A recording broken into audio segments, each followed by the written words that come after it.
بسم الله الرحمن الرحيم وما كان المؤمنون لينفروا كافة فلولا نفر من كل فرقة منهم طائفة ليتفقهوا في الدين ولينذروا قومهم إذا رجعوا إليهم لعلهم يحذرون صدق الله العظيم 11ویں سپارے کی 120 نمبر آیت پڑھی گئی ہے، 122 نمبر آیت کی تلاوت کی گئی ہے۔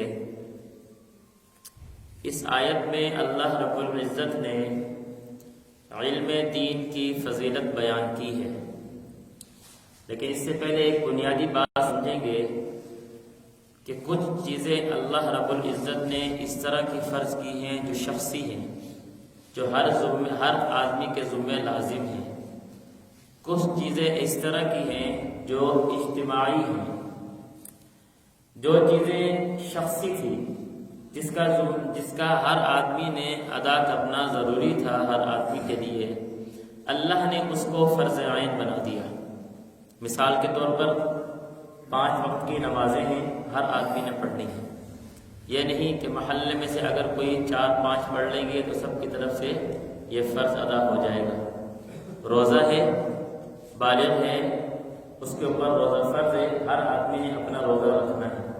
یہ نہیں کہ کسی ایک نے رکھ لیا، محلے میں سے چند آدمی نے رکھ لیا تو سب کی طرف سے یہ فرض ثابت ہو جائے گا۔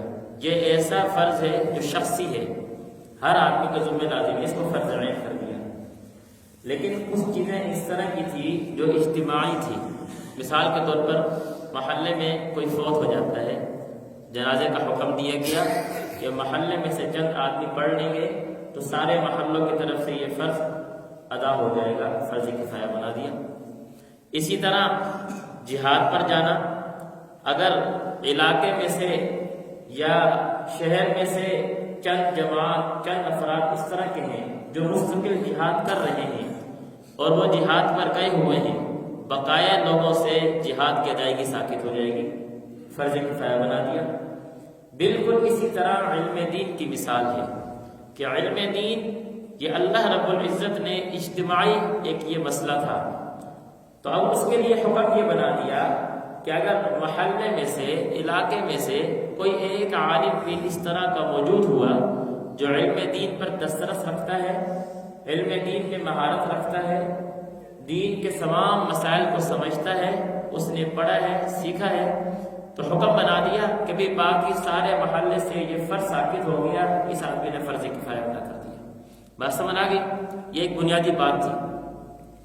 اب آج کے درس میں جو باتیں ذکر کی جائیں گی، ایک علم دین کی فضیلت ہے، دوسرا فرض عین فرض کفایہ کی تھوڑی سی تفصیل رہتی ہے، وہ بھی ذکر کرنی ہے۔ نمبر 3 ایک حدیث آتی ہے، طلب العلم فریضۃ علی کل مسلم، اس حدیث کا کیا مطلب ہے؟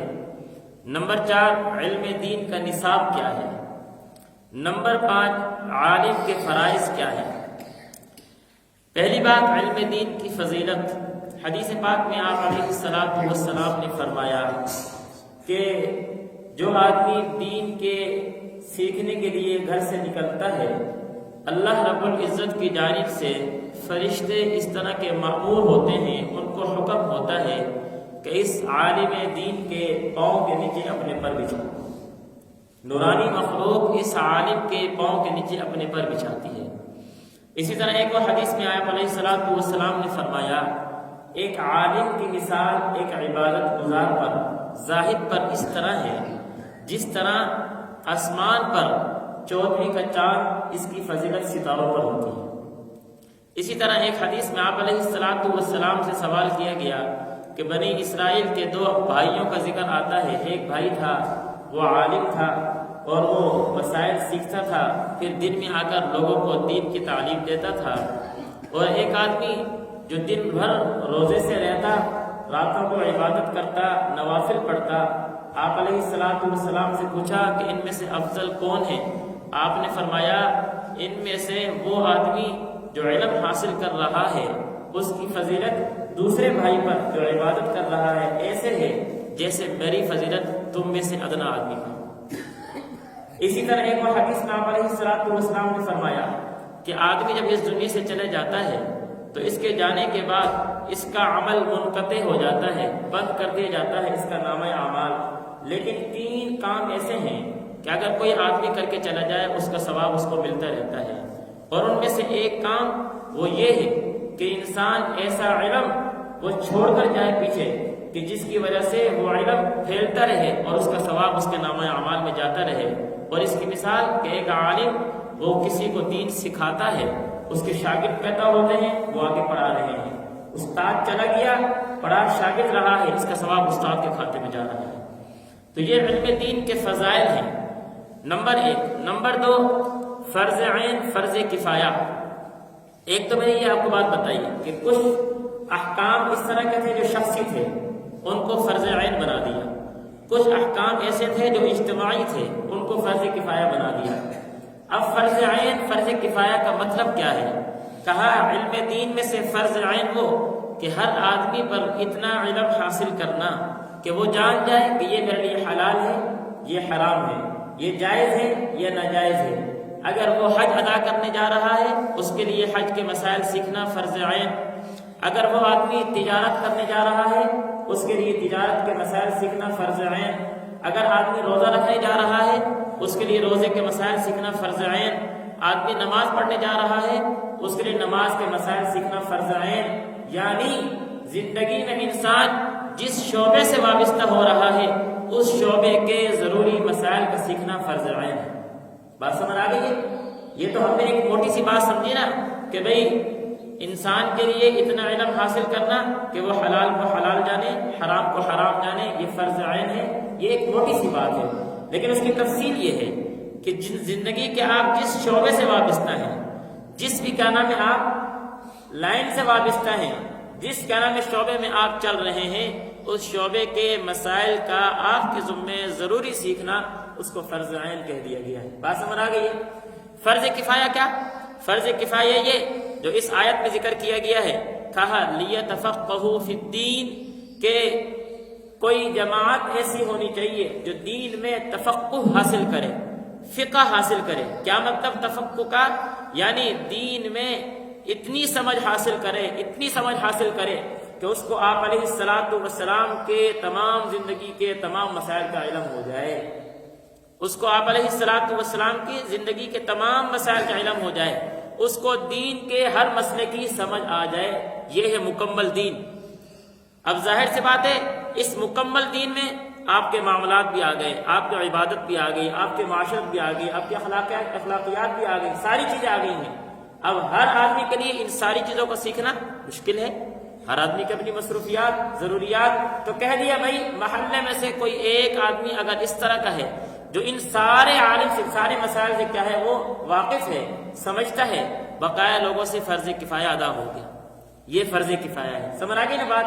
اس لیے کہا جاتا ہے بھائی اپنے علاقے میں سے کسی ایک آدمی کو لازمی اس طرف سے کیا ہے اس لائن سے وابستہ کرو تاکہ آپ کے جو میں فرض ہے وہ فرض کیا ہے ادا ہو جائے۔ سمجھ آ رہی ہے نا؟ اس لیے یہ ضروری ہے، ہم ان چیزوں سے بالکل کیا ہے دور ہوتے جا رہے ہیں۔ ہمیں چاہیے کہ کم سے کم گھر کے افراد میں سے ایک فرد حافظ لازمی ہو، گھر کے افراد میں سے ایک فرد، سارے نہ صحیح، ایک فرد حافظ لازمی ہو تاکہ کل قیامت والے دن یہ حافظ قرآن آپ کے گھر کے، آپ کے خاندان کے 10 ان افراد کو جن پر اللہ نے ان کے اعمال کی بدولت جہنم واجب کر دیتی، یہ حافظ قرآن سفارش کر کے ان کو جنت لے جائے۔ اور محلے میں سے ایسا آدمی ایک عالم لازمی پیدا کریں جو کل قیامت کو آپ کے لیے، ایک روایت میں 70 وہ افراد اور ایک روایت میں 100 وہ افراد جو جن پر جہنم واجب ہو چکی ہے، یہ عالم سفارش کر کے ان کو جنت میں لے کے چلا جائے گا۔ اس لیے ایک عالم لازمی پیدا کرنا چاہیے۔ یہ فرض کفایہ فرض عین کی تفصیل تھی۔ اب حدیث میں آیا طلب العلم فریضۃ علی کل مسلم، ہر مسلمان کے اوپر علم حاصل کرنا فرض ہے۔ اب یہ حدیث میں آیا، اور دوسری جگہ یہ کہا جا رہا ہے بھائی اتنا علم حاصل کر لو جس سے آپ کو حلال کا، حرام کا، جائز کا، ناجائز کا پتہ چل جائے۔ اب دونوں میں ربط نظر نہیں آ رہا۔ علماء یہ فرماتے ہیں اس حدیث کا مطلب یہ ہے کہ تمہارے اوپر علم دین کا حاصل کرنا فرض ہے۔ کیا مطلب؟ یعنی علم دین کی فضیلت بیان کی گئی ہے کہ باقی علوم کے بنسبت ان کی فضیلت نہیں ہے، علم دین کی فضیلت ہے، اس لیے اس کو سیکھو گے تو تم کیا ہے ایک فریضے کو پورا کر رہے ہو۔ باقی وہی تفسیر علماء نے بیان کر دی کہ اتنا سیکھنا جو آپ کی زندگی سے وابستہ ہے، آپ کے شعبے سے وابستہ ہے، وہ آپ کے لیے فرض ہے۔ علم دین کا نصاب، قرآن مجید کا یہ جو جملہ آیا ہے لیتفقہوا فی الدین، علماء کہتے ہیں کہ اللہ نے یہ نہیں کہا لیتعلموا فی الدین، بھئی دین کا علم حاصل کرو، نہیں کہا لیتفقہوا فی الدین، پھر یہ نہیں کہا لیفقہوا فی الدین، بھئی دین کی سمجھ پیدا کرو، نہیں، لیتفقہوا یہ گرامر کے ساتھ تعلق رکھتی ہے کہ یہ باب تفاعل ہے۔ تفاعل کی خاصیت کیا ہے کہ بھئی دین وہ والا حاصل کرو جس دین کے حاصل کرنے میں تمہیں محنت اور مشقت اٹھانی پڑے، اور یہ وہ والا کیا ہے دین ہے جو سارا ہے، جو دین میری کیا ہے زندگی سے وابستہ ہے، یہ میرے لیے حاصل کرنا مشکل نہیں، لیکن مکمل علم سے آگاہی کہ میں آپ علیہ السلام جو شریعت، جو دین، قرآن کا علم، احادیث کے علم، سارے علم میں حاصل کر لوں، اس میں محنت مشقت کرنی پڑتی ہے، ایک لمبا عرصہ گزارنا پڑتا ہے، آپ کو ساری ضروریات سے بالکل چھٹکارا حاصل کر کے 8 سال 10 سال آپ کو ایک جگہ پر لگانے پڑتے ہیں، یہ تفقہ فی الدین ہے۔ یہ ہمیں کیا ہے حکم دیا جا رہا ہے کہ ایک جماعت اس طرح کی لازمی ہونی چاہیے جو دین میں تفقہ یعنی دین میں سمجھ پیدا کرے، مکمل دین کا کیا علم حاصل کرے۔ نمبر 2، آگے کہا گیا عالم کے فرائض کیا ہیں، وَلِيُنذِرُوا قَوْمَهُمْ، کہا جب عالم دین حاصل کر لے گا کیا کرے گا، وَلِيُنذِرُوا قَوْمَهُمْ إِذَا رَجَعُوا إِلَيْهِمْ، جب عالم علم حاصل کر کے آ گیا اب اپنے علاقے میں اپنی قوم کو اپنی بستی میں کیا کرے گا، لِيُنذِرُوا قَوْمَهُمْ، کہ تاکہ علم حاصل کرنے کے بعد یہ اپنی قوم کو، اپنے علاقے والوں کو، اپنے خاندان کو، اپنی بستی کو اللہ رب العزت کے نافرمانی والے احکام سے ڈراتا رہے۔ لِيُنذِرُوا، یہ عالم کا فریضہ ذکر کیا گیا ہے، اور آپ علیہ السلام کی دو نام ذکر کیے گئے، بشیر اور نذیر۔ بشیر خوشخبری دینے والا، نذیر ڈرانے والا، لیکن یہاں پر صرف ایک صرف ذکر کی عالم کی کہ یہ ڈرائے، خوشخبری کی کیا ہے صرف ذکر نہیں کی۔ کیوں؟ علماء فرماتے ہیں ایک ہوتا ہے جلب منفعت، الفاظ سمجھیں، ایک ہوتا ہے جلب منفعت، ایک ہوتا ہے دفع مضرت۔ جلب منفعت کیا ہے کہ میں آپ کو کوئی فائدہ پہنچاؤں، دفع مضرت کیا ہے کہ آپ کو مجھ سے کوئی نقصان نہ پہنچے۔